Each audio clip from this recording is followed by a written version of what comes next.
Hello students, आज है हमारा मोल कॉन्सेप्ट का सेकंड लेक्चर। तो लास्ट लेक्चर में हमने पढ़ा था अबाउट क्लासिफिकेशन ऑफ मैटर, ठीक है। उसमें हमने दो टाइप की क्लासिफिकेशन पढ़े थे, केमिकल क्लासिफिकेशन और एक फिजिकल क्लासिफिकेशन, ठीक है। फिजिकल में मेरा क्या क्या था, सॉलिड, लिक्विड, गैस, और केमिकल में क्या क्या था मेरा, एक प्योर था और एक मिक्सचर था, ठीक है। प्योर में मेरा क्या था प्योर सब्सटेंस में एक मेरा एलिमेंट था और एक कंपाउंड था। और कंपाउंड कितने टाइप के थे, दो टाइप के। कौन कौन से, ऑर्गेनिक और इनऑर्गेनिक। और मिक्सचर मेरा दो टाइप का था, कौन कौन सा, होमोजीनियस और एक हेटेरोजीनियस, ठीक है। यहां तक हमने क्लासिफिकेशन की बात कर ली है, ठीक है। अब हम आगे चलते हैं और हमने क्या पढ़ा था कल, एटॉमिसिटी के बारे में पढ़ा था। एटॉमिसिटी क्या होती है, ठीक है। आइसोटोप देखे थे, आइसोबार्स देखे थे। चलो आज से हम स्टार्ट करेंगे केमिकल लॉ ऑफ कॉम्बिनेशन, कि मेरी कोई भी रिएक्शन किस टाइप से होती है, किस किस रेशियो में होती है, वो सब देखेंगे, ठीक है। आज हम स्टार्ट करेंगे केमिकल लॉ ऑफ कॉम्बिनेशन, ठीक है। केमिकल लॉ ऑफ कॉम्बिनेशन, ठीक है। तो स्टार्ट करते हैं अपना केमिकल लॉ ऑफ कॉम्बिनेशन, ठीक है। देखो इसके अंदर 4-5 लॉ हैं आपके अलग अलग टाइप के, जो सारे के सारे लोग हमें आगे मोल कॉन्सेप्ट में काम में आने वाले हैं। इन्हीं के बेसिस पे हम कुछ कुछ रिएक्शन लिखेंगे, उनके रेशियोज को कंपेयर करेंगे, ठीक है। वो वन बाय वन हम लॉ देखते हैं। पहला है फर्स्ट लॉ। फर्स्ट लॉ मेरा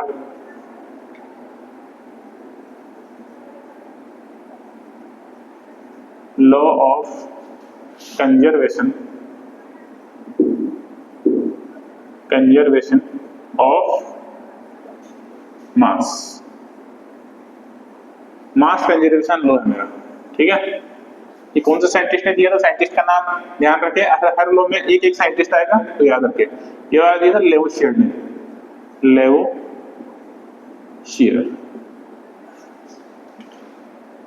लेवोशियर, ठीक है। ये लॉ क्या बोलता है, लॉ ऑफ मास कंजर्वेशन, कि in any chemical reaction,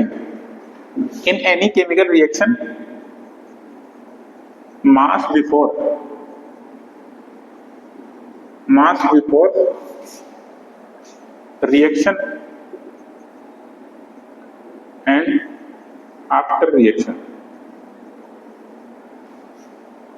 after reaction, in any chemical reaction, mass before reaction and mass after reaction remain constant, ठीक है।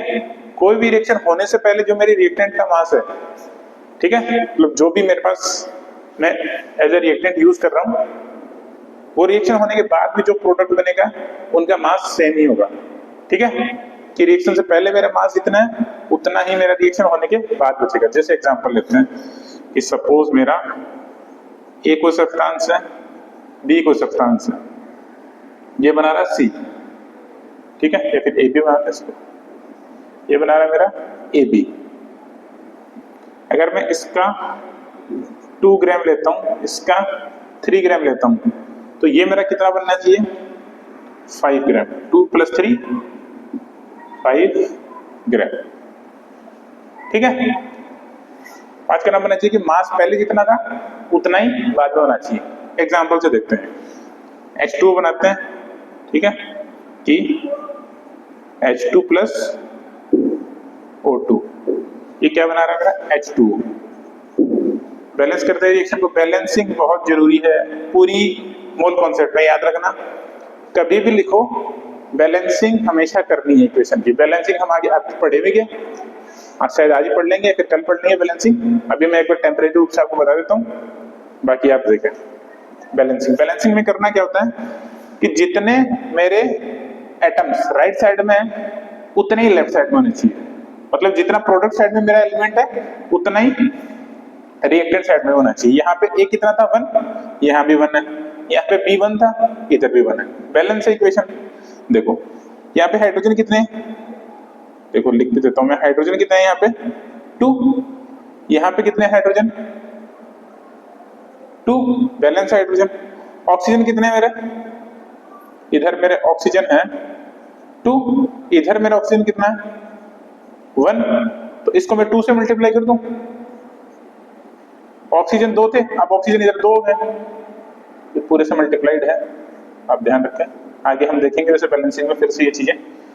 हाइड्रोजन अभी इधर कितने हो गए 4 हो गए, 2 × 2 4, तो इधर मैं 2 लिख दूंगा, 4 हाइड्रोजन, इधर भी 4 हाइड्रोजन, इधर 2 ऑक्सीजन, इधर भी 2 ऑक्सीजन। ठीक है, चलो देखते हैं हाइड्रोजन का मास कितना होता है, मॉलिक्यूलर वेट 1 ग्राम। ये भी हम आगे पढ़ेंगे तब देखेंगे।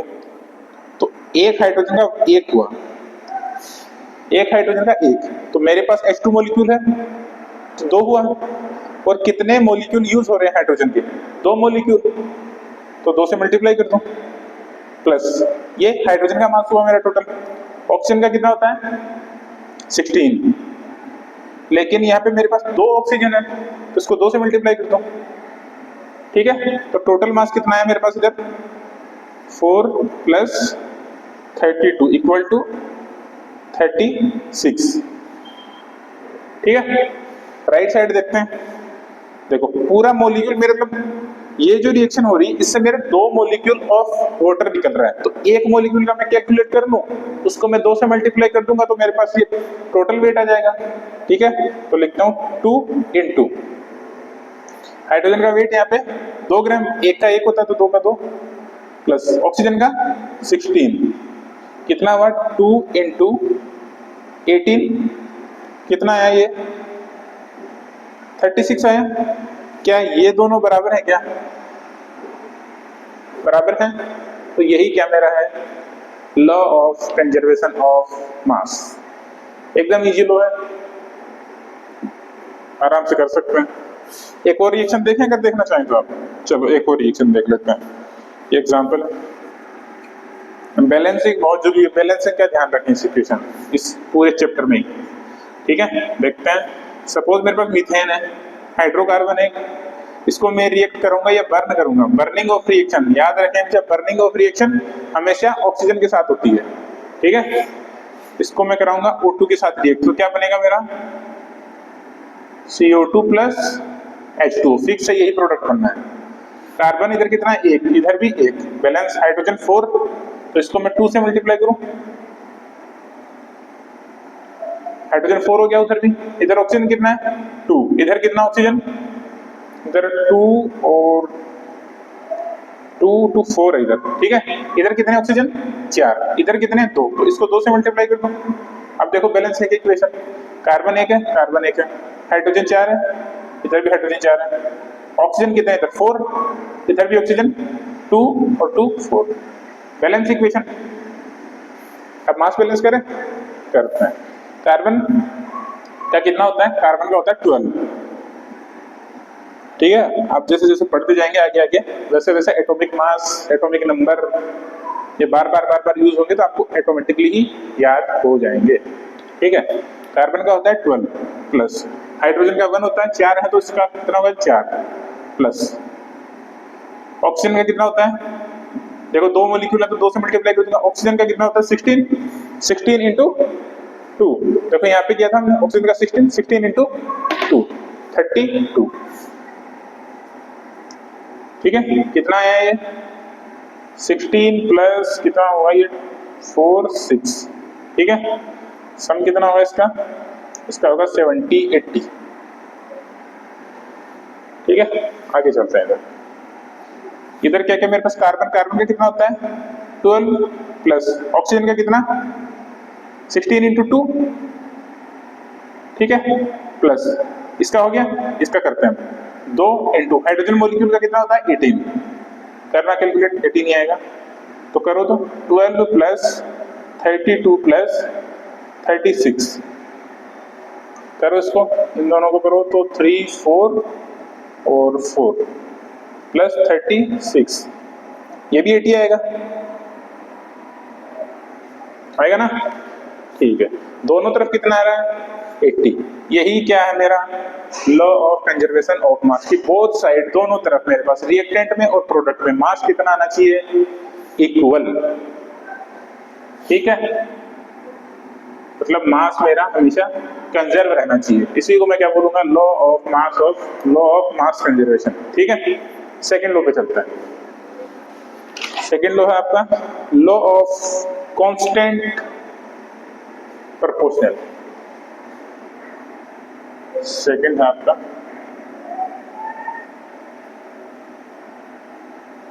लॉ ऑफ कांस्टेंट और डेफिनेट प्रोपोर्शन।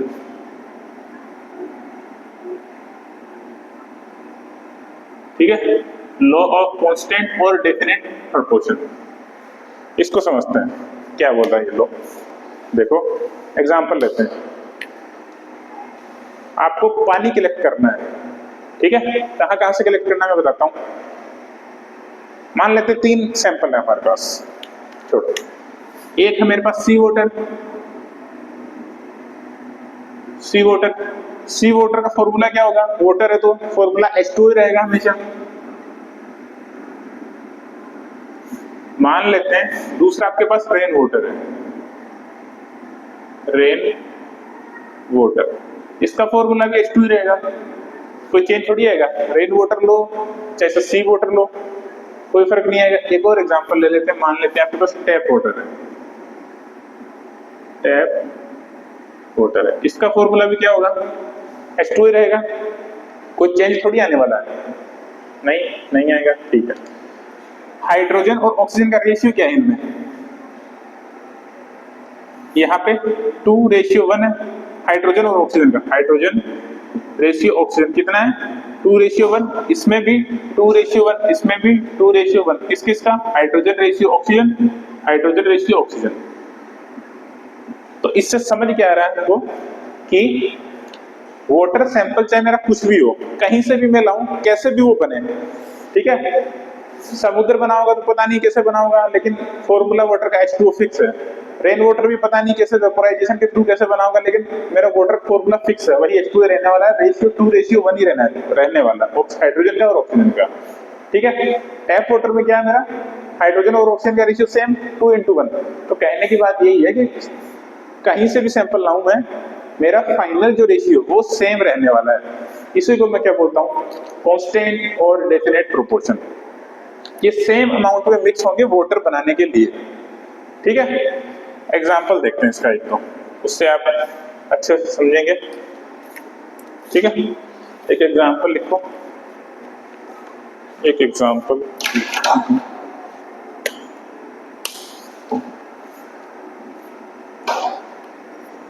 देखो एक एग्जांपल लिखो। एग्जांपल है मेरा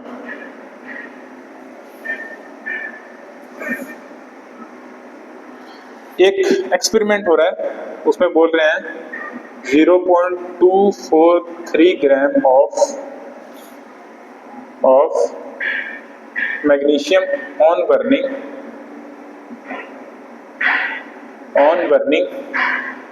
with oxygen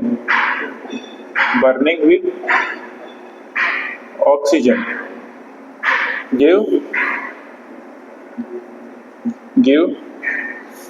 0.4030 gram of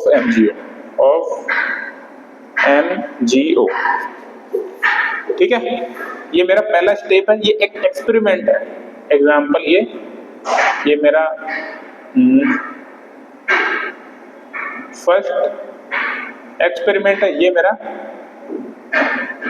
second experiment है। ठीक है, सेकेंड एक्सपेरिमेंट बोलता है मेरा 0.182 gram of magnesium burning with oxygen burning with oxygen give 0.302 gram MgO magnesium oxide. तो मेरा क्वेश्चन है प्रूव लॉ ऑफ डेफिनेट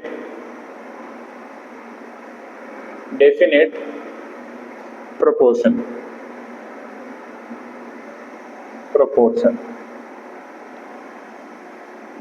ठीक है, देखो क्वेश्चन समझ लेते हैं, फिर आप करिए सोल्व इसको।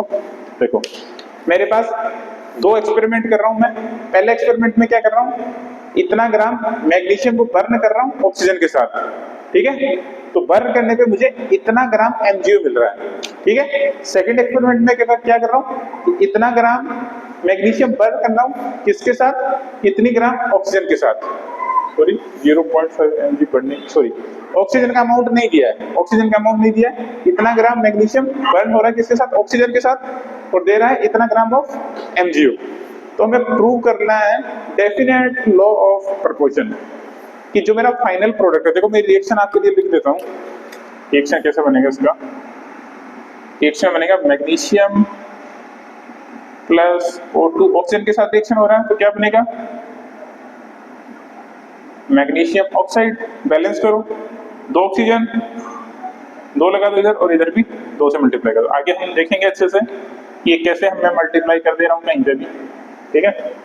ये मेरी रिएक्शन है। अब मुझे बताना है, बताना है क्या, प्रूव करना है लॉ ऑफ डेफिनेट प्रोपोर्शन कि मेरा जो MgO बन रहा है, पहले में भी कुछ बन रहा होगा, दूसरे में भी कुछ MgO बन रहा होगा, क्या दोनों में मैग्नीशियम और ऑक्सीजन का रेशियो सेम है या फिर नहीं है। सोल्व करिए इसको।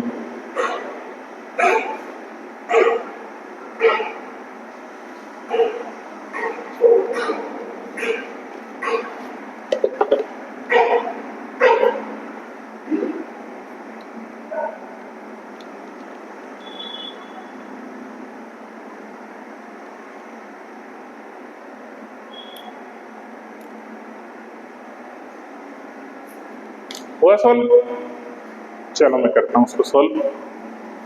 देखो इसको मिटा के इधर करते हैं सोल्व।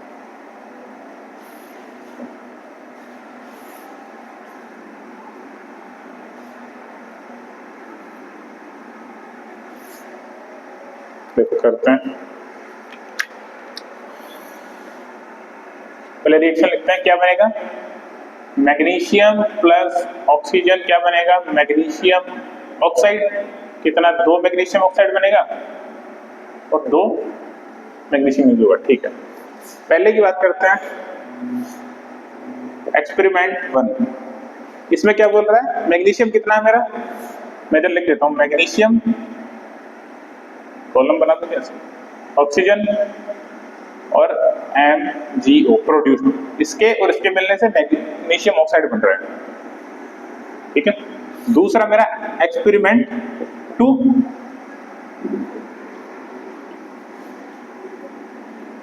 दूसरा मेरा क्या है, एक्सपेरिमेंट 2।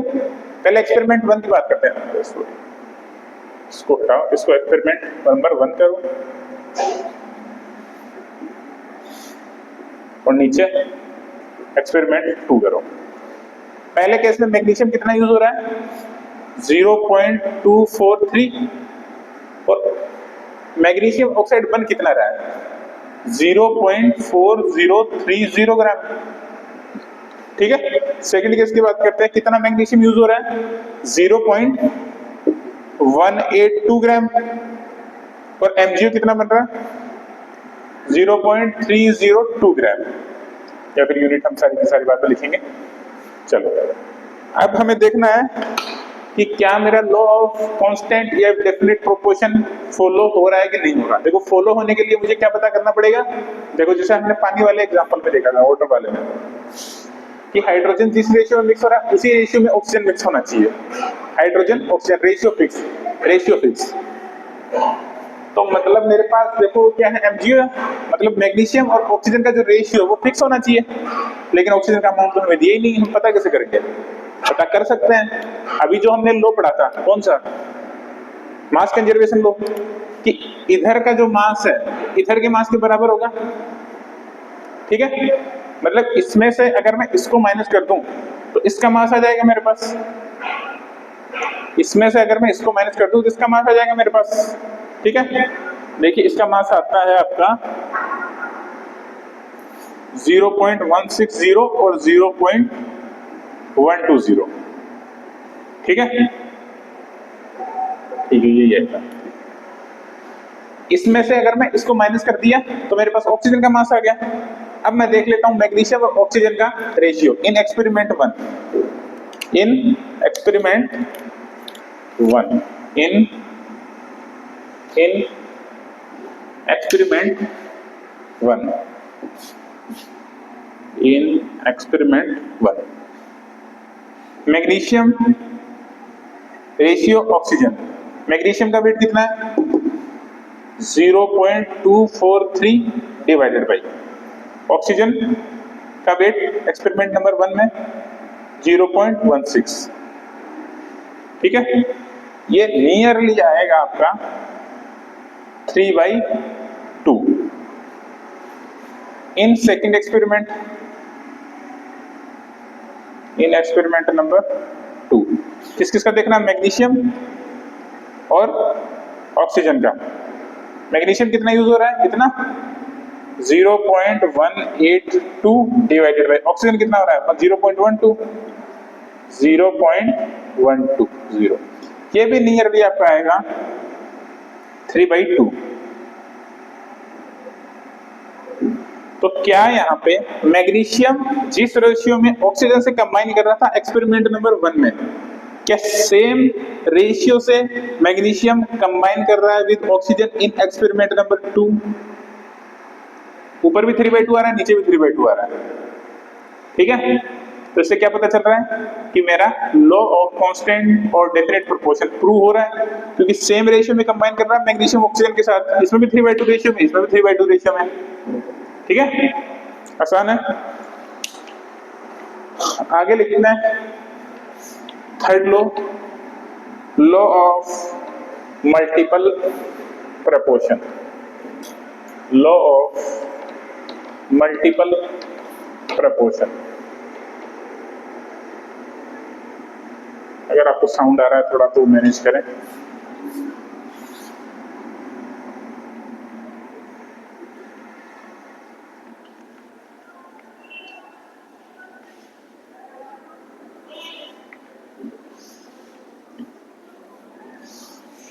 अगला लिखिए law of multiple proportion.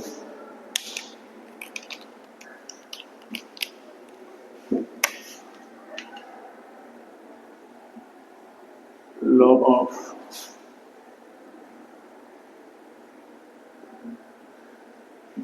Multiple proportion.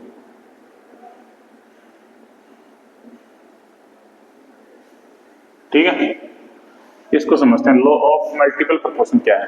देखो थ्योरी में कुछ रखा नहीं है, सीधा हम क्वेश्चन से ही थ्योरी बनाएंगे। ठीक है, एग्जांपल लेते हैं।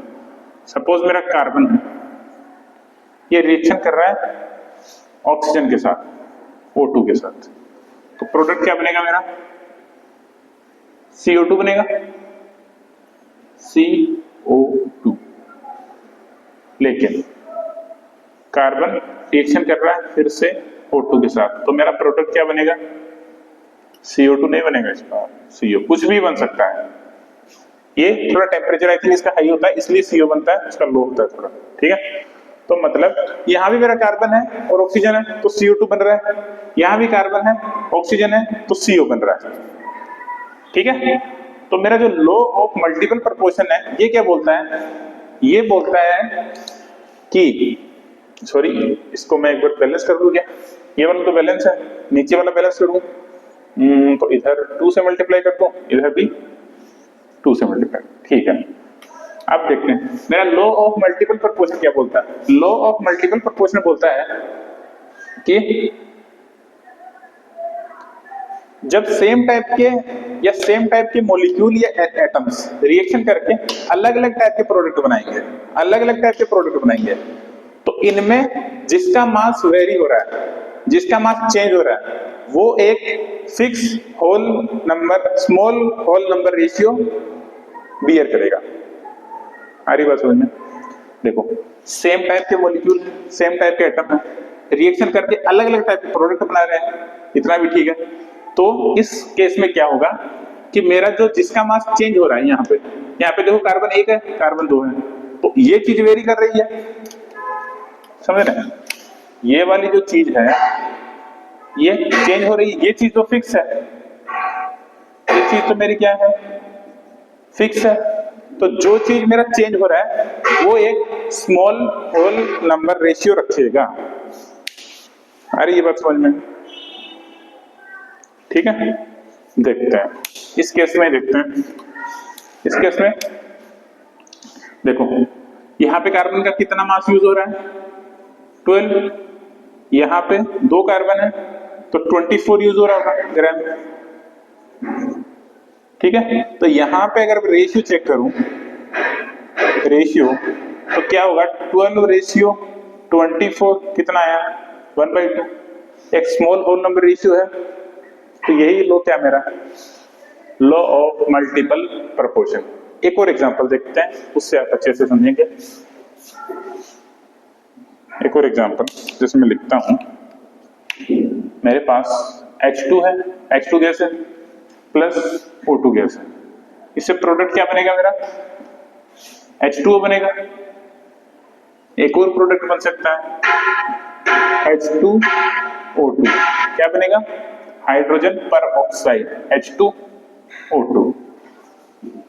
ठीक है, तो इसमें फिर से देखो अप्लाई करो, क्या है यहाँ पे सेम टाइप के, पहले इसको बैलेंस कर दूं, क्या बैलेंस कर लेते हैं। यहाँ पे 2, इधर भी 2 हाइड्रोजन, इधर 2 ऑक्सीजन है, तो इसको मैं 2 से मल्टीप्लाई कर दूं, और ऑक्सीजन को मैं सॉरी हाइड्रोजन को 2 से मल्टीप्लाई कर दूं। 4 हाइड्रोजन 4 हाइड्रोजन 2 ऑक्सीजन 2 ऑक्सीजन, खत्म। 2 हाइड्रोजन 2 ऑक्सीजन 2 हाइड्रोजन 2 ऑक्सीजन, ठीक है। तो अब देखो, अब अप्लाई करते हैं हमारा लो जो है, लॉ ऑफ मल्टीपल प्रोपोर्शन, कि जब सेम टाइप के मॉलिक्यूल रिएक्शन करके अलग अलग टाइप के प्रोडक्ट बनाए, सेम टाइप के मॉलिक्यूल हैं, रिएक्ट करके अलग अलग टाइप के प्रोडक्ट बनाए, तो रिएक्टेंट में जिसका मास वेरी कर रहा है, जिसका मास चेंज हो रहा है, वो क्या करेगा, एक स्मॉल होल नंबर रेशियो रखेगा। तो यहाँ पे हाइड्रोजन चेंज कर रहा है अपना मास, ऑक्सीजन तो फिक्स है, फिक्स है कि नहीं है, ये तो क्या है, फिक्स है, ये वाला चेंज हो रहा है। तो यहाँ पे बताओ तो हाइड्रोजन का मास कितना यूज हो रहा है इस केस में, 2 × 2 4 यूज हो रहा है, यहाँ पे 2 यूज हो रहा है, तो रेशियो क्या बनेगा मेरा, रेशियो क्या बनेगा मेरा, 4:2। कितना आंसर आया, 2, जो कि इसको या फिर मैं 2/1 भी लिख सकता हूं, आप लिखना चाहें तो ये कि स्मॉल होल नंबर रेशियो है, बिल्कुल है। ठीक है, तो यही लो क्या है मेरा, लो ऑफ मल्टीपल प्रोपोर्शन। इस पे क्वेश्चन करिए तो आप अच्छे से समझ जाएंगे। देखो एक क्वेश्चन करते हैं, इस पे क्वेश्चन लिखिए कि एग्जाम्पल है मेरा, नाइट्रोजन है और ऑक्सीजन है, और इधर इसका एक कंपाउंड बन रहा है, सेम टाइप के मॉलिक्यूल होंगे, नाइट्रोजन है तो नाइट्रोजन ही होगा, ऑक्सीजन है तो ऑक्सीजन ही रहेगा, कोई थर्ड एलिमेंट यूज नहीं होगा। ठीक है, देखो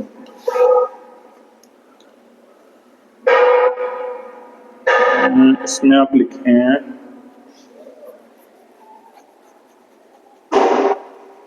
कंपाउंड में लिखते हैं, पहला कंपाउंड मेरा N2O है, दूसरा NO है, तीसरा N2O3 है, फिर मेरा है NO2 है, फिर N2O5 है, N2O5। ठीक है, इनमें बताइए क्या मेरा लॉ ऑफ, कौन सा लॉ है, law of multiple proportion applicable है कि नहीं है। देखो इसमें भी नाइट्रोजन यूज हो रहा होगा, तो मैं लिख दूं क्या, नाइट्रोजन यूज हो रहा होगा, oxygen nitrogen oxygen nitrogen oxygen nitrogen oxygen nitrogen oxygen, ये दोनों मिलकर क्या बना रहे हैं, ये वाले प्रोडक्ट बना रहे हैं, ठीक है। तो अब इसको बैलेंस करिए, ठीक है, और चेक करिए क्या यहाँ पे law of multiple proportion work कर रहा है या नहीं कर रहा है। करिए सोल्व इसको।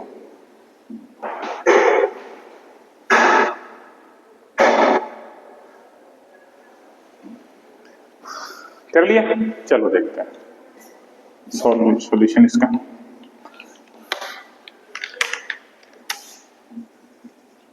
सॉल्यूशन देखो, नाइट्रोजन रिएक्ट कर रहा है किसके साथ, ऑक्सीजन के साथ, और बना रहा है क्या मेरा, ये वाले अलग अलग डिफरेंट टाइप ऑफ कंपाउंड बना रहा है, ठीक है।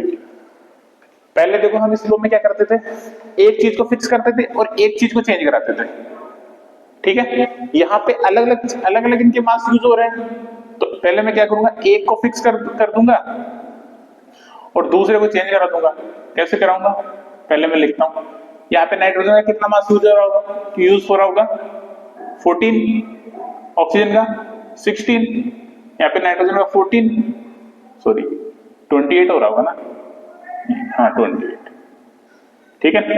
यहाँ पे नाइट्रोजन का 14, ऑक्सीजन का 16, नाइट्रोजन का 28, ऑक्सीजन का 48, इधर नाइट्रोजन का 14, इसका 32, इधर इसका 28 और ऑक्सीजन का 80, यही हो रहा होगा क्या, 80। ये एक्चुअल में इनका मासेस यूज हो रहा है। जैसे यहाँ पे कितना कितना हो रहा था, अगर मैं इसको लिखूं इन टर्म्स ऑफ, देखो यहाँ पे हाइड्रोजन का हो रहा था 4, ऑक्सीजन का हो रहा था कितना 32, नीचे वाले केस में हाइड्रोजन का कितना हो रहा था 2, ऑक्सीजन का कितना हो रहा था 32, मतलब ये वाला मास मेरा फिक्स है, ये वाला मास मेरा चेंज हो रहा है, ठीक है। लेकिन यहाँ पे दोनों चेंज हो रहे हैं, तो हमको एक को फिक्स करना पड़ेगा, ठीक है। तो मैं फिक्स कर दूं क्या, फिक्स मास, कैसे करेंगे फिक्स, या फिर इसको हटा सीधा लिखते हैं, नाइट्रोजन मैं क्या करता हूं, ऑक्सीजन को फिक्स कर देता हूं, या फिर किसको फिक्स करें, नाइट्रोजन को करें या ऑक्सीजन को, ये आपको ऑब्जर्वेशन से ही पता लगेगा। आई थिंक मुझे फिक्स करना चाहिए, नाइट्रोजन को फिक्स करूंगा, मैं नाइट्रोजन को फिक्स कर देता हूं, नाइट्रोजन यहाँ पे क्या है फिक्स, और ऑक्सीजन मेरा वेरी करेगा। चलो स्टार्ट करता हूं नाइट्रोजन से। नाइट्रोजन पहले में कितना 28, सेकंड में कितना, सॉरी ऑक्सीजन का कितना है, इसी केस में 16। आगे चलते हैं, इसमें कितना है नाइट्रोजन का 14, लेकिन मुझे इसका 28 बनाना है, क्योंकि इस पे 28 है, फिक्स कर दिया हूं 28, तो इसको 2 से मल्टीप्लाई कर दूं, इसको मल्टीप्लाई बाई 2 कर दूं, तो 28 बन जाएगा।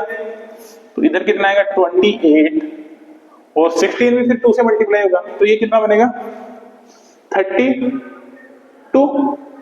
चलो अगले वाले में नाइट्रोजन का 28 ही है, कोई दिक्कत नहीं है। इससे आगे इधर कितना हो जाएगा 48, इसमें कोई दिक्कत नहीं है, कुछ ठीक है। इसको भी मुझे 2 से मल्टीप्लाई करना पड़ेगा, क्योंकि 28 बनाना है, तो इसको मल्टीप्लाई कैसे करूंगा, इनटू 2, तो ये कितना बन जाएगा 28, और ये वाला 32 नहीं 64। आगे वाले में नाइट्रोजन पहले से 28 है, तो 28 और ये वाला कितना 80। ये समझ में आया क्या कि मैंने इसको फिक्स किया है, इस बार इसको मैंने फिक्स किया है और वेरी किसको कराया है, ऑक्सीजन को। अब देख लो, जो चीज वेरी कर रही है उनमें रेशियो क्या सिंपल होल नंबर रेशियो में है, उनमें रेशियो क्या सिंपल होल नंबर रेशियो में है, चेक करें, चेक करते हैं क्या ratio simple whole number ratio में है। देखो ऑक्सीजन का रेशियो चेक करना है मुझे, तो लिखता हूं सीधा 4 ऑक्सीजन, ठीक है 4 ऑक्सीजन कितना 16, रेशियो 32, रेशियो 48, रेशियो 64, रेशियो 80। 16 से इसको कैंसिल आउट करो तो 1, ratio 2, ratio 3, ratio 4, ratio 5। Simple whole number ratio में आ गया, मतलब लॉ ऑफ मल्टीपल प्रोपोर्शन मेरा काम कर रहा है। आ रही बात समझ में? देखो यहाँ पे मैंने कैसे पता लगाया, मुझे नाइट्रोजन को ही फिक्स करना है। मैं ऑक्सीजन को फिक्स कर सकता था, बिल्कुल कर सकता था, लेकिन अगर मैं ऑक्सीजन को फिक्स करता तो नीचे यहाँ पे ऑक्सीजन का मास कितना यूज हो रहा है, 80, तो मुझे सबको 80 बनाना पड़ता, तो वो थोड़ा सा ज्यादा मुझे कैलकुलेशन करना पड़ता। मैं कैलकुलेशन इजी करने के लिए इसी को मल्टीप्लाई कर दिया, इसी को फिक्स कर दिया, इसमें मुझे ज्यादा मल्टीप्लाई नहीं करना पड़ा। अरे बात समझ में? चलो, तो हमारे 3 लॉ हो चुके हैं, लॉ ऑफ मल्टीपल प्रोपोर्शन। अगला लॉ लिखिए, लॉ ऑफ रेसिप्रोकल प्रोपोर्शन। देखो देखो देखो, इसमें हमने एक चीज छोड़ी है क्या, it was given by Dalton, ये लिख लेना। लॉ ऑफ मल्टीपल प्रोपोर्शन किसने दिया था, डाल्टन, ठीक है। और इससे पहला वाला जो लॉ था मेरा, लॉ ऑफ कांस्टेंट प्रोपोर्शन वाला, H2 वाला, वो दिया था प्राउस्ट ने। किसने? प्राउस्ट ने। लॉ ऑफ, इधर लिख दूंगा फिर से, लॉ ऑफ कांस्टेंट प्रोपोर्शन, ये भी हमने पढ़ा, ये किसने दिया था, प्राउस्ट ने। प्राउस्ट, ठीक है। ये चीजें याद रखना, सीधा क्वेश्चन आ सकता है, बिल्कुल थ्योरेटिकल टाइप, ठीक है। मिटा दें, चलो।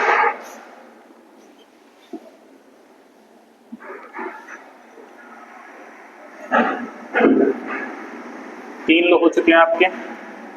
अगला लॉ देखते हैं, लॉ ऑफ रेसिप्रोकल प्रोपोर्शन। ये लॉ आपको थोड़ा सा कंफ्यूजिंग लग सकता है, अभी तक बिल्कुल इजी था, ठीक है। तो सीधा हम क्वेश्चन से ट्राई करेंगे, आप इजीली समझ जाएंगे। 1-2 क्वेश्चन करेंगे, समझ जाएंगे, ठीक है।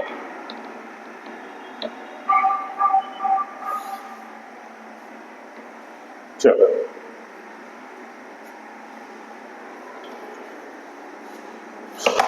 लॉ ऑफ, कौन सा वाला, law of reciprocal proportion. Law of reciprocal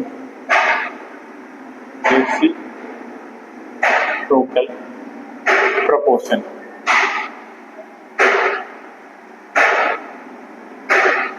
law of reciprocal proportion. देखो ये लॉ क्या बोलता है मेरा, इसको समझने के लिए थोड़ा सा ध्यान से देखें, अटेंशन रखें इधर। देखो मैं एक एग्जांपल लेता हूं आपके पास, एग्जांपल में आपके पास लूं, ठीक है। मैं लेता हूं कार्बन, हाइड्रोजन और ऑक्सीजन, ठीक है। और ये लो दिया किसने था, पहले लिख दिया, ये लो दिया था रिचटर ने। अब जो भी बोले आप इसको रिचर, ठीक है। देखते हैं इसमें जनरली मेरे पास 3 एटम यूज होंगे, कोई भी 3 एटम हो सकते हैं, उसका रिएक्शन आपको गिवन होगा, अगर नहीं गिवन होगा तो एटलीस्ट एटम आपको गिवन होगा, रिएक्शन आपको बनाना आना चाहिए, ठीक है। कार्बन है, हाइड्रोजन, ऑक्सीजन, मेरे पास 3 एटम है। कार्बन जब हाइड्रोजन से रिएक्शन करेगा तो क्या बनाएगा, कार्बन जब हाइड्रोजन से रिएक्शन करेगा तो क्या बनाएगा, CH4 बनाएगा कि नहीं बनाएगा। जब हाइड्रोजन ऑक्सीजन से रिएक्शन करेगा, जब हाइड्रोजन ऑक्सीजन से रिएक्शन करेगा तो प्रोडक्ट क्या बनेगा मेरा, H2O बनेगा। जब कार्बन ऑक्सीजन से रिएक्शन करेगा तो क्या बनेगा मेरा प्रोडक्ट, CO2। 3 प्रोडक्ट बन गए, इजी है, यहां तक कोई कंफ्यूजन नहीं है। मेरे पास 3 एलिमेंट रहेंगे, 3 एटम रहेंगे जो आपस में रिएक्शन करेंगे, ठीक है। इसी टाइप से रिएक्शन करेंगे कि ये वाला इससे कर लिया, फिर ये वाला वापस इससे कर लिया, ये वाला इससे कर लिया, ये वाला इससे भी कर लिया, ये वाला इससे किया, ये वाला इससे किया, ठीक है। कि 3 मेरे पास एलिमेंट रहेंगे, आपस में रिएक्शन करेंगे, ठीक है। अगला स्टेप, पहला स्टेप हो गया मेरा। अगले स्टेप में मैं क्या करूंगा, यहां पे मैं चेक करूंगा मास का रेशियो इन दोनों में, मतलब यहां पे कार्बन का कितना रेशियो यूज हो रहा है मेरा, 12 रेशियो, हाइड्रोजन 4। देखो मासेज आपको याद होने चाहिए, नहीं तो प्रॉब्लम होगी। इसको सोल्व करें या फिर सोल्व करो मत करो, इसको रहने दो यहीं पे। इतना कर लिए, पहले में 3 एलिमेंट लिखना है, लिख लिया, फिर रिएक्शन लिखनी है, लिख लिया। अब इसका मुझे रेशियो चेक करना है, ठीक है। ये एलिमेंट पहला, ये दूसरा, ठीक है। तो ये 2 एलिमेंट तीसरे के फिक्स मास के साथ रिएक्शन करने चाहिए, जो यहाँ पे कर रहे हैं, ठीक है। अब देखो मैं एक काम और करूंगा, यहां भी इनका रेशियो लिखूंगा, जैसे मैंने यहां पे लिखा था ना 12:4, तो यहां भी मैं रेशियो लिखूंगा। कार्बन कितना मास है, कार्बन का 12 रेशियो, ऑक्सीजन का मास कितना होगा, O2 का, सॉरी बताओ 32 होगा। यहां पे लिखता हूं हाइड्रोजन का मास यहां पे होगा 2 रेशियो, ऑक्सीजन का 16। इतना भी कर लिया, मतलब सभी का लिखना मुझे, एक ही का नहीं, मतलब सभी का लिखना मुझे, ये जो रेशियो है लिख दिया, ठीक। तो अब मुझे क्या करना है, यहां पे ये रेशियो किसका है, कार्बन रेशियो हाइड्रोजन। अब मुझे carbon ratio hydrogen upon carbon ratio hydrogen किसका किसका ये देखते हैं। कार्बन रेशियो हाइड्रोजन, इसकी जगह तो आएगा ऊपर वाला रेशियो, ये वाला, मतलब 12:4 अपॉन ये वाला कार्बन रेशियो हाइड्रोजन कौन सा आना चाहिए, यहाँ पे जो कार्बन यूज हो रहा है और यहाँ पे जो हाइड्रोजन यूज हो रहा है। क्योंकि देखो कार्बन ये आपस में बने तो CH4 बना, कार्बन जब ऑक्सीजन के साथ रिएक्शन करेगा तो कार्बन तो आएगा उसके अंदर, तो यहाँ पे कार्बन का कितना मास यूज हो रहा है, 12। यहाँ पे कार्बन का कितना यूज हो रहा है, या फिर इन दोनों को मैं कंबाइन करके लिखूंगा, इन दोनों का कंबाइन करके। यहाँ पे कार्बन का रेशियो कितना है, 12 यूज हो रहा है। यहां से लिया कार्बन, कार्बन इस तरफ होगा, इस तरफ तो कार्बन होगा नहीं, कार्बन इसी तरफ होगा। कितना मास यूज हो रहा है कार्बन का, 12, तो लिख दिया 12। हाइड्रोजन का मास, हाइड्रोजन का रेशियो, क्योंकि हम ये फाइनल किसका रेशियो चेक करना, ऊपर कार्बन हाइड्रोजन था, इधर भी कार्बन हाइड्रोजन का रेशियो चेक करना है, ठीक है। यहाँ पे हाइड्रोजन कितना है, हाइड्रोजन का रेशियो 2, समझ गए। तो यहां से मुझे मिल गया carbon ratio hydrogen equal to कितना है, 12:2।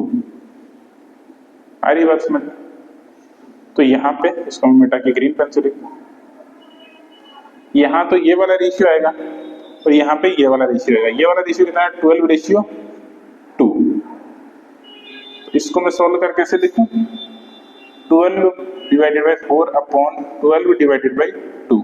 12 से 12 कैंसिल, कितना बनेगा 2/4 इक्वल टू 1/2। ये मेरा क्या आना चाहिए final answer, small whole number ratio आना चाहिए, स्मॉल होल नंबर रेशियो आना चाहिए। आ रहा है क्या, आ रहा है, बिल्कुल कर लेंगे ऐसे। स्मॉल होल नंबर रेशियो मेरे पास बन रहा है। एक और एग्जांपल देखते हैं, इससे हम थोड़ा सा और क्लियर होंगे, फिर एक एग्जांपल आप करें, ठीक है। मैं लिखता हूं CSO, ठीक है, मैं लिखता हूं पहला स्टेप, इनकी रिएक्शन करवानी है आपस में। अब या तो ये रिएक्शन आपको पता होनी चाहिए, अगर क्वेश्चन में दिया तो बढ़िया बात है, अगर नहीं दिया तो आपको पता होनी चाहिए, ठीक है। यहाँ पे क्या बनेगा, CH2, यहाँ बनेगा SO2 गैस, इधर बनेगा CO2। अगला काम क्या है मेरा, इनका रेशियो लिखना। तो रेशियो लिखो, सल्फर आता, सल्फर का वेट कितना होता है 32 रेशियो, O2 का वेट भी 32, ठीक है। यह है सल्फर रेशियो ऑक्सीजन। यहाँ पे कार्बन रेशियो ऑक्सीजन, बताओ तो कितना कार्बन का 12 रेशियो O2 का 32, ठीक है। सॉरी 32 नहीं है, 16 आएगा, 16, ठीक है, नहीं सॉरी 32 ही आएगा, O2 है ना, हाँ 32 ही आएगा, ठीक है 32, ठीक है। आगे देखते हैं इधर कार्बन का रेशियो, कार्बन 12 रेशियो H2 का, सल्फर का कितना होता है 32 into 2 64। कितना काम कर लिया। अब मुझे क्या करना था, देखो C ये किसका रेशियो, कार्बन का रेशियो सल्फर, तो C ratio S upon C ratio S किसका किसका करना है, ये वाला रेशियो कौन सा है मेरा, ये वाला, मतलब 12:64 अपॉन ये वाला CS रेशियो, इसका C और इसका S, क्योंकि देखो कार्बन है सल्फर है, तो इधर कार्बन होगा इधर सल्फर होगा, ठीक है।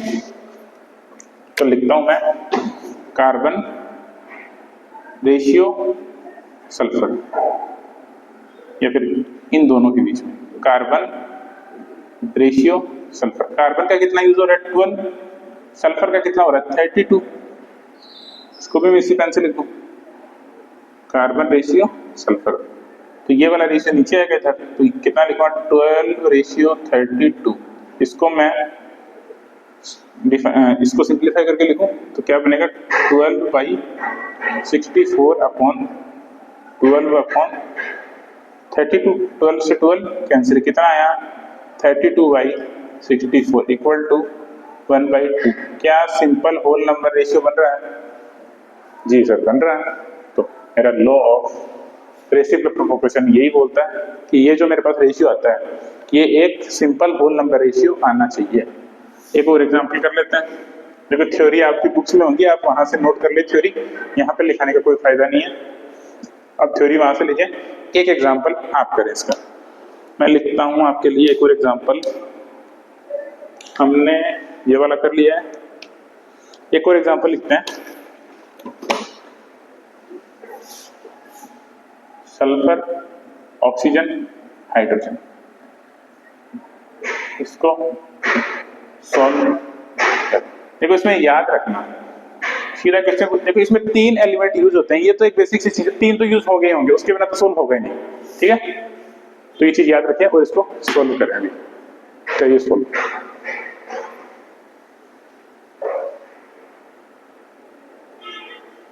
हो गया सोल्व, चलो देखते हैं।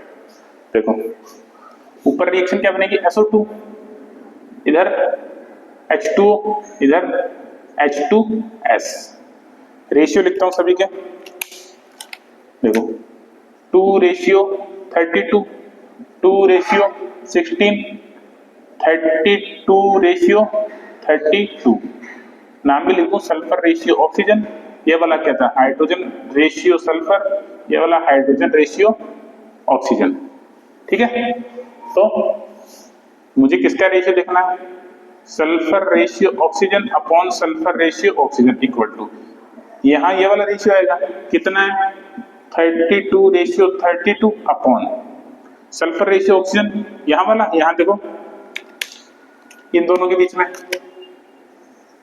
सल्फर रेशियो ऑक्सीजन, सल्फर कितना है यूज हो रहा है इधर 32 रेशियो, इधर कितना है ऑक्सीजन 16, तो ये वाला रेशियो यहां आएगा, तो क्या बनेगा मेरा 32 रेशियो 16, तो क्या बनेगा 32/32 अपॉन 32/16, 32 से 32 कैंसिल, क्या बनेगा 16/32 इक्वल टू 1/2। तो ये क्या मेरा सिंपल होल नंबर रेशियो आ रहा है क्या, सिंपल होल नंबर रेशियो आ रहा है? जी सर आ रहा है। तो ये मेरा लॉ ऑफ कौन सा रेसिप्रोकल प्रोपोर्शन हो गया। अगला लॉ लिखिए, इसके 2 लॉ और बचते हैं, आज क्लास में 2 लॉ और करेंगे फिर खत्म करेंगे।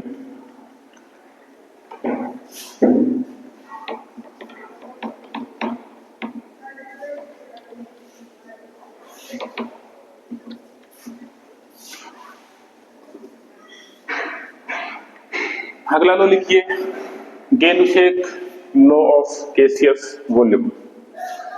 गे-लुशैक लॉ ऑफ गैसियस वॉल्यूम।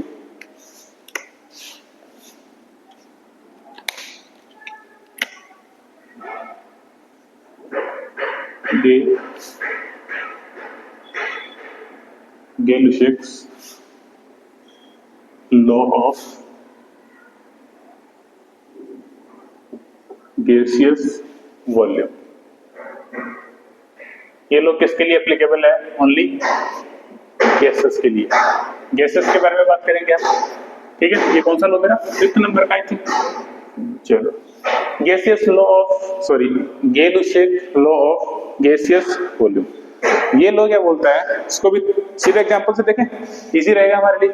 एक एग्जांपल लिखते हैं कि H2 रिएक्ट कर रहा है क्लोरीन के साथ, क्या बनाएगा HCl गैस बनाएगा, क्या HCl बनाएगा। बैलेंस कर लेते हैं, बैलेंस है सर, ठीक है। तो गेल-लुसेक लॉ ऑफ गैसियस वॉल्यूम क्या बोलता है कि गैसियस जो है वो हमेशा अपने वॉल्यूम के रेशियो में ही रिएक्ट करती है, ठीक है। जैसे गैसेस के वॉल्यूम में कैसे रिएक्ट करेंगी, मैं लिखूं कि मेरे पास यहाँ पे कितनी वॉल्यूम हाइड्रोजन है, 1 वॉल्यूम बोल दूं गैस को, क्योंकि यहाँ पे 1 कोफिशिएंट है इसका, स्टोइकियोमेट्रिक कोफिशिएंट भी हम पढ़ेंगे। अभी के लिए आप बस थोड़ा सा समझे कि यहाँ पे 1 लिखा हुआ है मतलब इसका 1 वॉल्यूम यूज हो रहा होगा, यहाँ पे 2 लिखा हुआ है क्लोरीन के आगे तो इसका 2 वॉल्यूम यूज हो रहा होगा, यहाँ पे कितना लिखा है 2, तो इसका कितना प्रोडक्ट बन रहा होगा, 2 वॉल्यूम बन रहा होगा। आ रही है बात समझ में कि गैसेस हमेशा अपने वॉल्यूम के रेशियो में रिएक्ट करती है, जितना इनका वॉल्यूम का रेशियो होगा उतना ही स्टोइकियोमेट्रिक कोफिशिएंट का रेशियो होगा। आ रही है बात समझ, ठीक है। एक और देखें, एक रिएक्शन और देखते हैं।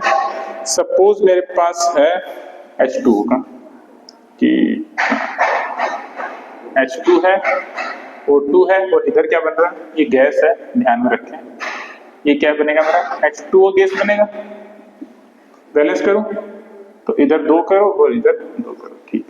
यहाँ पे हाइड्रोजन की कितना वॉल्यूम यूज हो रहा होगा, 2 लिखा है, 2 स्टोइकियोमेट्रिक कोफिशिएंट, तो इसका 2 वॉल्यूम यूज हो रहा होगा। इसका कितना यूज हो रहा होगा, 1 वॉल्यूम। इसका कितना बन रहा होगा, 2 वॉल्यूम बन रहा होगा। कर सकते हैं कि नहीं कर सकते हैं, कर सकते हैं, ठीक है। मान लेते हैं किसी को हम थोड़ा सा और एक्सटेंड करते हैं कि मेरे पास इसका 100 ml है, तो इसका कितना यूज होगा, इसका जब 100 यूज होगा तो इसका कितना यूज होगा, इसका जब 2 यूज हो रहा था तो इसका कितना यूज हो रहा था, 1, मतलब इसका आधा, तो 100 यूज, अगर 100 ml, ये 100 है तो ये कितना यूज होगा, 50 ml, इसका आधा। और ये कितना बनेगा, जितना हाइड्रोजन है उतना ये बनेगा, क्योंकि ये भी 2 वॉल्यूम है, ये भी 2 वॉल्यूम है, ठीक है। तो कितना बनेगा ये 100 ml। ये बात समझ में आ रही है कि जितना इनका वॉल्यूम का रेशियो है वही इनका स्टोइकियोमेट्रिक कोफिशिएंट का रेशियो होगा, मतलब अपने वॉल्यूम के रेशियो में कंबाइन करेंगे, सीधी सी बात है, ठीक है। एक क्वेश्चन लिखो, देखो एक क्वेश्चन करते हैं कि मेरे पास N2 कितना है, 60 ml, H2 कितना है, 60 ml। क्वेश्चन है फाइंड मिक्सचर कॉम्पोजिशन,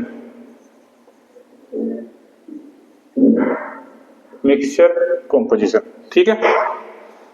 रिएक्शन दी हुई है आपके पास, N2 प्लस H2 क्या बनाएगा, NH3, 2 और 3। सॉल्व करें इसको, फाइंड मिक्सचर कॉम्पोजिशन, सॉल्व करिए।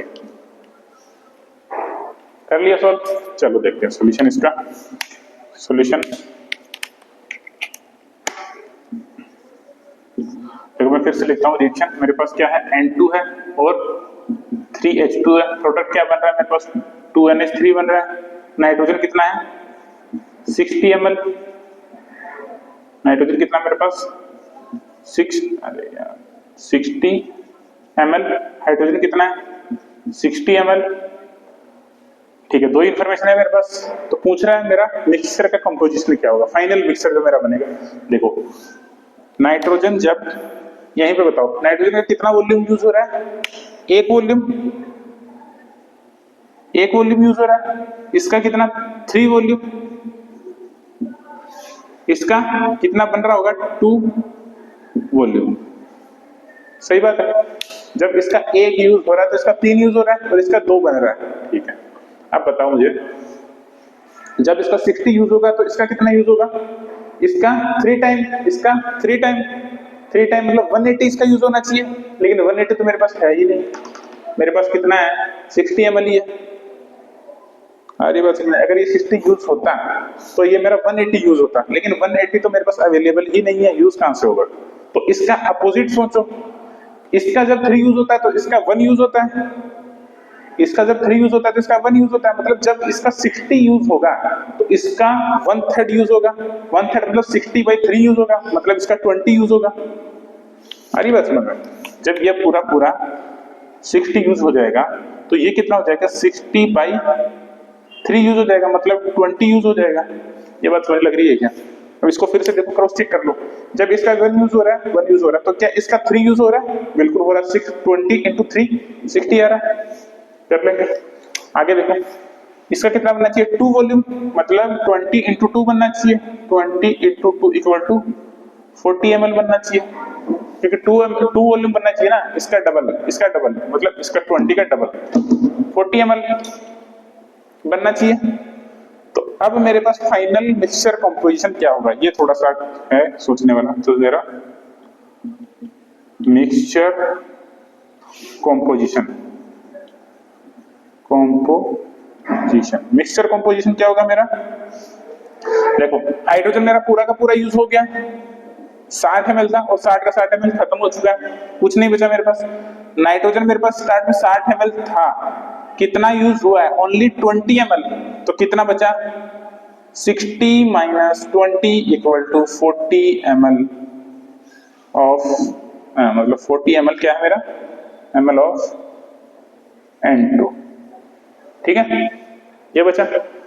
और मेरा NH3 बना कितना, 40 ml बना, तो और एक और मेरे पास बचेगा क्या, 40 ml NH3, कि मेरा मिक्सचर यही बचेगा, क्योंकि ये तो सारा का सारा खत्म हो चुका है, ये बचा है और ये बचा है, ठीक है। चलिए इजी है, एक लास्ट फ्लो करते हैं फिर खत्म करेंगे। एवोगैड्रोस लॉ, 6 फ्लो है मेरा, एवोगैड्रो लॉ। एवोगैड्रो लॉ क्या बोलता है देखते हैं।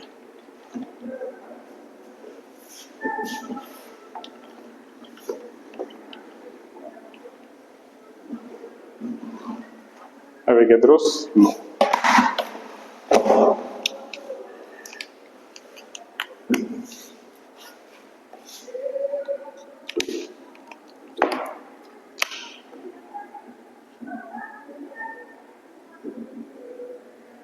एवोगैड्रो लो, एवोगैड्रो लो क्या बोलता है, 6 नंबर का मेरा फाइनल।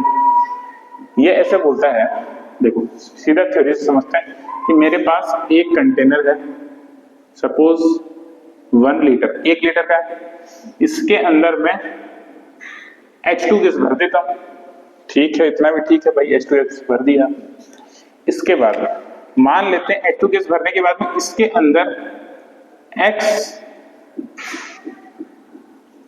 अंदर X मोलिक्यूल ऑफ H2 है, इसके अंदर कितने X मोलिक्यूल ऑफ H2 है, 1 लीटर का मेरा कंटेनर है।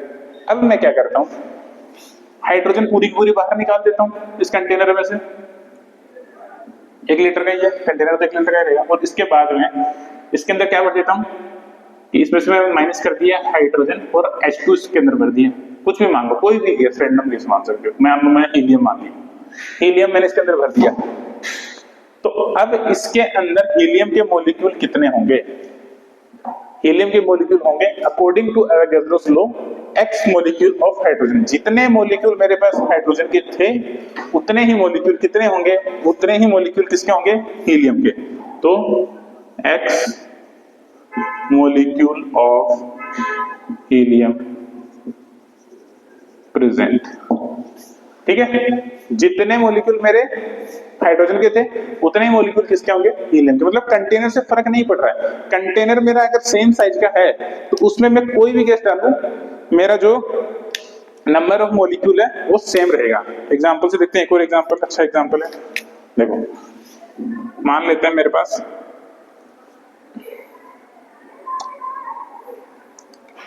वॉल्यूम, ठीक है, इधर मॉलिक्यूल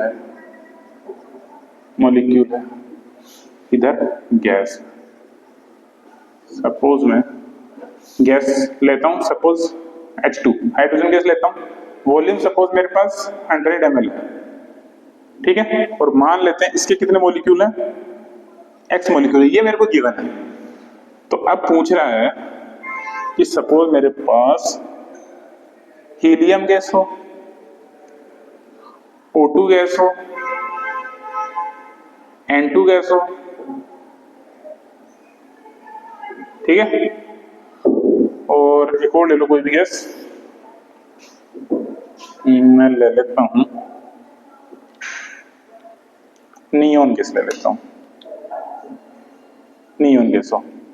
अगर इसका, अब देखो अब क्वेश्चन स्टार्ट होता है, अगर इसका 100 ml हो रहा है तो मेरा क्वेश्चन, अगर इसका 100 ml यूज होगा तो इसका कितना मॉलिक्यूल बनेगा, बताओ कितना मॉलिक्यूल, इसका 100 ml में x मॉलिक्यूल था तो इसका 100 ml में कितना बनेगा, according to Avogadro law same ही बनेगा, वॉल्यूम फिक्स है मेरा। सपोज मेरा वॉल्यूम आधा हो गया, हाफ हो गया, तो मॉलिक्यूल भी कितने हो जाएंगे, x/2। गैस से फर्क नहीं पड़ेगा, गैस कुछ भी डालो उसके अंदर। अगर मेरा मान लेते हैं वॉल्यूम 200 ml हो गया तो मॉलिक्यूल कितने हो जाएंगे मेरे, 2x, ठीक है। सपोज मेरा वॉल्यूम है वो हो गया 75 ml, ठीक है, तो मेरे मॉलिक्यूल कितने हो जाएंगे, 3/4x। कर लेंगे ये चीज, कर लेंगे कि नहीं कर लेंगे, इजी है। अवोगाद्रो लॉ हो गया। देखो गैस से फर्क नहीं पड़ रहा, खाली फर्क पड़ रहा है वॉल्यूम से। अगर वॉल्यूम सेम रह रहा है तो मॉलिक्यूल मेरा सेम रह रहा है, अगर वॉल्यूम सेम रह रहा है तो मॉलिक्यूल सेम रह रहा है, अगर वॉल्यूम आधा हो रहा है तो मॉलिक्यूल भी आधा हो जा रहा है, अगर वॉल्यूम डबल हो जा रहा है तो मॉलिक्यूल भी मेरा डबल हो जा रहा है, ठीक है। और ये ऐसा कुछ भी आपको बना के दे सकता है, ये आपको करना आना चाहिए, ठीक है। तो आज के लिए इतना ही है, थैंक यू।